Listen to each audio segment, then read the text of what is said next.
டிட்வா புயல் காரணமாக நாகப்பட்டினம், மயிலாடுதுறை, திருவாரூர், ராமநாதபுரம், தஞ்சாவூர் ஆகிய மாவட்டங்களில் கனமழை முதல் அதிக கனமழை பதிவாகியிருக்கு. சென்னை தலைமை செயலகத்தில் டிட்வா புயல் மற்றும் கனமழையால் ஏற்பட்டுள்ள பாதிப்புகள், பயிர் சேதங்கள் தொடர்பாக மேற்கொள்ளப்பட்டு வரும் நிவாரண நடவடிக்கைகள் குறித்து முதல்வர் தலைமையில் சென்னை தலைமை செயலகத்தில் ஆய்வுக் கூட்டம் நடைபெற்றிருக்கு.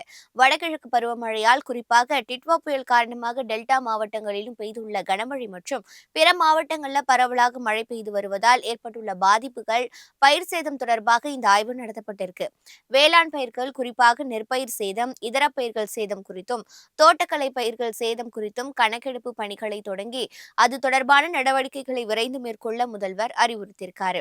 டிட்வா புயல் காரணமாக குடிசை வீடுகள் மற்றும் இடங்களில் ஏற்பட்டுள்ள சேதங்கள், மனித உயிரிழப்புகள், கால்நடை உயிரிழப்புகள் போன்றவற்றிற்கான இழப்பீடுகளை மாவட்ட ஆட்சித்தலைவர்கள் விரைந்து வழங்கிட வேண்டும் என்று முதல்வரால் அறிவுறுத்தினர். நிவாரண முகாம்களில் தங்க வைக்கப்பட்டுள்ள மக்களுக்கு தேவையான குடிநீர், உணவு, மருத்துவ வசதி உள்ளிட்ட அனைத்து வசதிகளையும் செய்து தர வேண்டும் என்று இப்பணிகளை தேவைப்படுத்தும் காலம் வரை தொடர்ந்து செய்துர வேண்டும் என முதல்வர் ஸ்டாலின் அதிகாரிகளை கேட்டுக் கொண்டிருக்காரு.